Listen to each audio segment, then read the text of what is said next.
You might be destroying your reputation without even realizing it. There are habits that seem harmless, almost invisible, but slowly they erode the respect people have for you. And the worst part is, you might be repeating these patterns every single day, unaware of the damage they're causing in your personal and professional life. In today's video, I'm going to show you the 4 toxic habits that are silently sabotaging your image. If you want to be taken seriously, respected, and remembered, you need to know and eliminate every single one of them. Before we begin, a special thank you. The Stoicism Everyday channel exists because of you. Every comment, every like, every time you share a video, it has given us the real motivation to continue producing this content with even more depth and intention. Watching this community grow, reflect, and transform is what drives us. So, from the bottom of my heart, thank you for walking with us on this journey of self-knowledge and daily evolution. I'm truly grateful. When respect disappears, it's rarely by chance.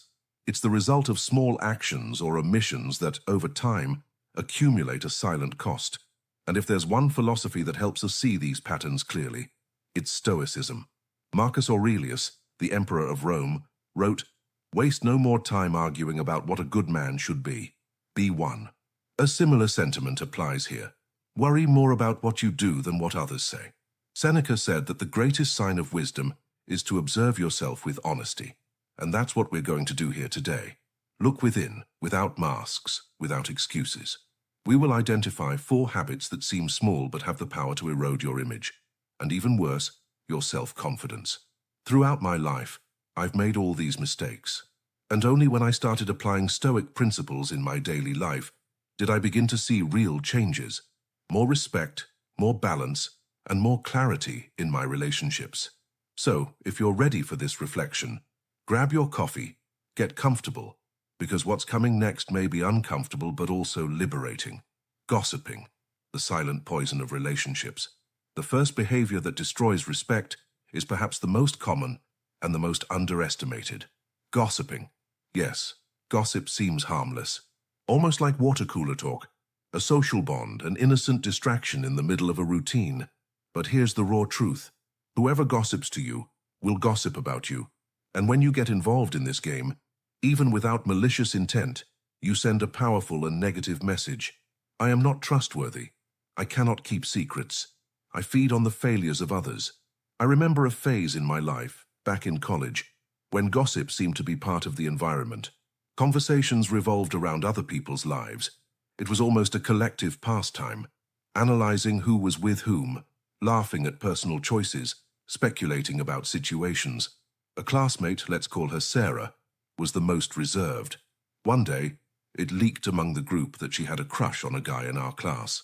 In a short time, this intimate detail spread and became a joke, and Sarah completely shut down.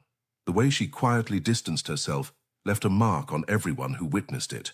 That's when I realized, gossip is never just a casual conversation. It always leaves a scar on someone. The Stoics, especially Epictetus, warned against this.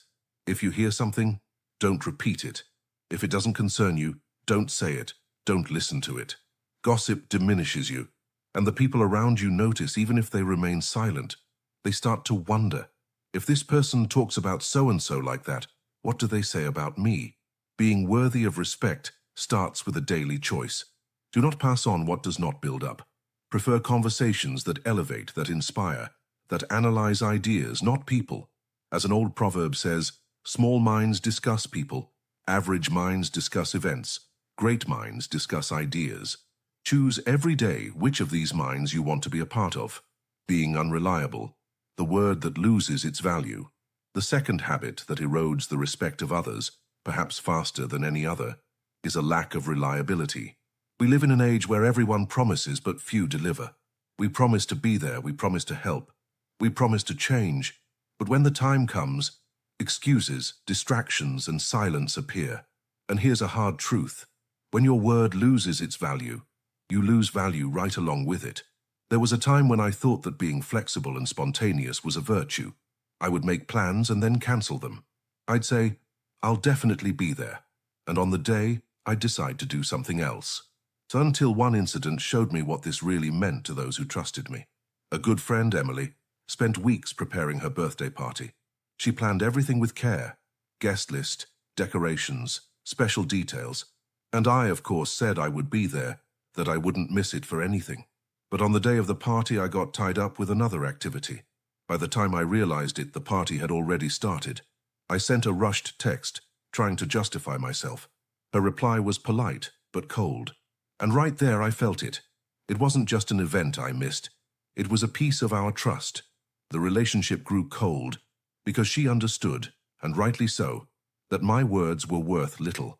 The Stoics saw the honor of one's word as a pillar of virtue. Seneca wrote, "Nothing is more valuable than the commitment of a person of integrity. Your word is your contract." Reliability isn't built with beautiful promises. It's built with small, consistent actions. Arriving on time, responding as agreed, meeting deadlines, being transparent about your limits, and above all, being honest with yourself. If you know you can't do it, don't commit. If something unexpected comes up, communicate with respect and in advance. People don't expect perfection, they expect consistency. In a professional environment, a lack of reliability can be devastating. You can be talented, intelligent, even charismatic, but if you don't do what you say, you will slowly be excluded from the most serious opportunities. Because at the end of the day, respect is born from trust. And trust is born from the repetition of your integrity, even in the smallest details. Interrupting others, when your anxiety speaks louder. Sometimes, losing the respect of others doesn't happen because of big mistakes, but because of small gestures that we repeat without realizing. One of the most silent and damaging is interrupting others while they are speaking. It seems like a trivial thing. After all, who hasn't done it? Sometimes we think we're just participating in the conversation, being dynamic, contributing. But interrupting carries a much heavier weight than it seems, because when you interrupt, even unintentionally, you convey an unconscious message. What I have to say is more important than what you are saying right now. And that message, repeated over time, erodes respect. Early in my career, I was exactly like that. Anxious, full of ideas, wanting to prove my worth. During meetings, I would barely let someone finish their sentence. If I disagreed, I interrupted. If I had a suggestion, I interrupted. If I thought I could add something, there I was, cutting off the other person's train of thought. Until one day, my manager, calmly but firmly, asked to speak with me. She said something I never forgot. "You are always ready to speak, but rarely ready to listen." Those words struck me like lightning because she was right. I wasn't truly listening. I was just waiting for my turn to speak. And that has a name. Egocentrism disguised as enthusiasm. The Stoics valued listening as a form of wisdom. Epictetus, who began his life as a slave and became one of the greatest philosophers of antiquity, taught, "We have 2 ears and 1 mouth for a reason, to listen more and speak less." From that moment on, I began to practice what I call Stoic listening. When I felt that urge to interrupt, I would take a deep breath and ask myself, does this really need to be said right now? Or can I wait with humility and listen until the end? This simple change in attitude completely transformed the way people began to see me. I became someone more respected, more trustworthy, more balanced, because truly listening is a sign of strength, not passivity. If you want to earn respect, practice intentional silence. Listen attentively. Let the other person finish, because when you learn to listen with presence, you not only understand better, you strengthen bonds and gain something rare these days: consideration, complaining, excessively, when negativity becomes your identity. We've all complained about the traffic, the boss, the weather. Complaining seems like a release valve, an almost therapeutic vent. But when complaining becomes a habit, it stops being a relief and becomes a burden. And the worst part, a burden that you spread. Constant complaining transforms the environment around you. People start to pull away without knowing exactly why. And it's not because you're a bad person. It's because being around someone who constantly points out what's wrong without taking action drains energy. I've lived through this cycle myself. There was a time when everything was a reason to complain. If it rained, I complained. If it was hot, I complained.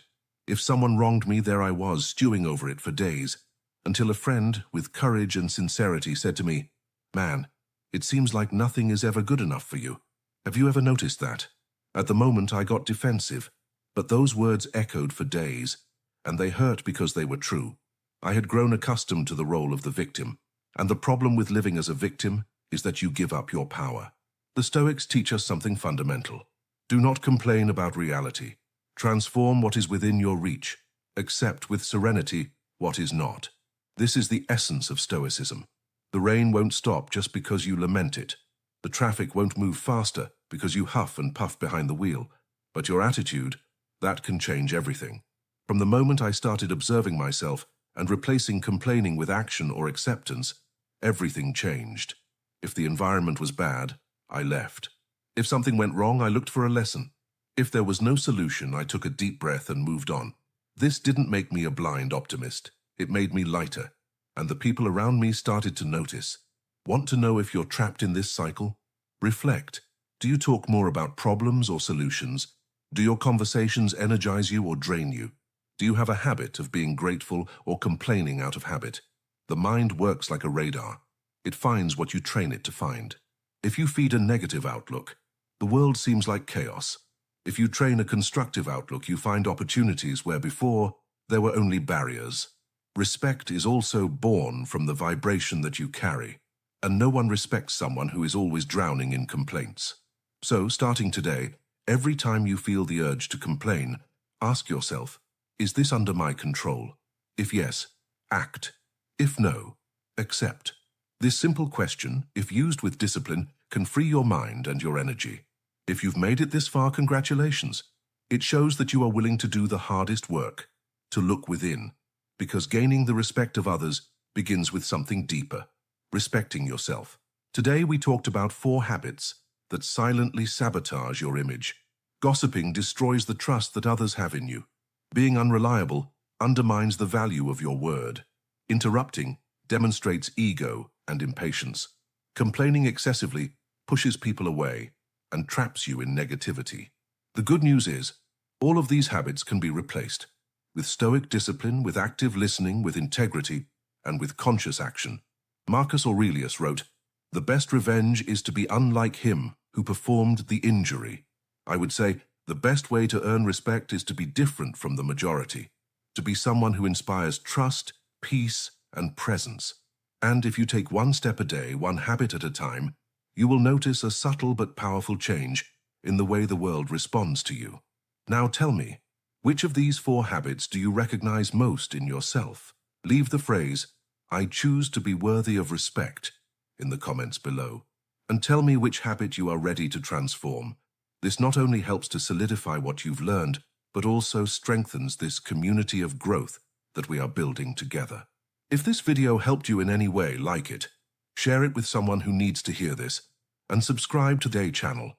Here, philosophy isn't just theory, it's practice, applied to your real life.